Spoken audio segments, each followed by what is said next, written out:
Working our 90-90 row here. I want to set up to where this front thigh is in line or parallel with the line of the cable or the band that I'm pulling on. Once I get set up here, I want to keep that spine nice and long. Let that band or cable pull me nice and long into that stretch. I'm going to feel that stretch on the back side of this front hip here, and maybe even in the lat or in the back on the side that I'm rowing the cable on. Big emphasis is I'm going to let that cable pull me nice and long into the stretch, taking my time to get down here. And then when I'm ready to come out of this, I'm going to push this front leg down into the ground like I'm contracting through the stretch. And then as I start pulling that cable towards me, I want to rotate and open up my chest so that it's facing in between my legs here, while simultaneously still pushing this front leg down into the ground. If I feel like I can't sit in this position very comfortably, what I'll start doing is I'll grab any sort of bolster. This can be a foam pad, a pillow, anything that's just comfortable to sit on. I can put it underneath the seat. The higher up I make the seat, the less intense of an angle I'm going to create in the hips, which means it makes the position a little easier, more comfortable to be in. So you just want to find a comfortable position that you can still perform this movement and feel like you're getting some mobility adaptation in there. Also just want to make sure I have a good bolster underneath the knee there. I don't want this knee floating up in space, because when I go into my reach, I don't want to create any excessive torque on the outside of the knee.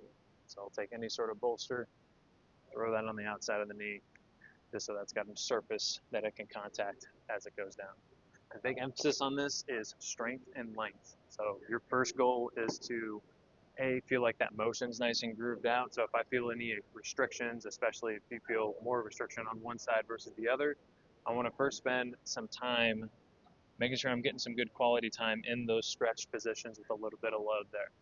Once you feel like that motion starts cleaning up, then your next objective would be to get progressively stronger in there. So increasing the resistance of the cable or the band that you're pulling against, or increasing the amount of volume that you're doing.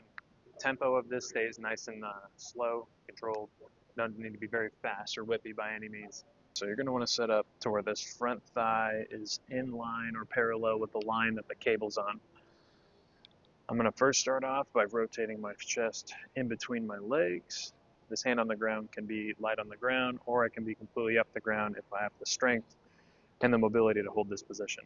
Once I get here, I'm going to initiate this movement with a trunk rotation.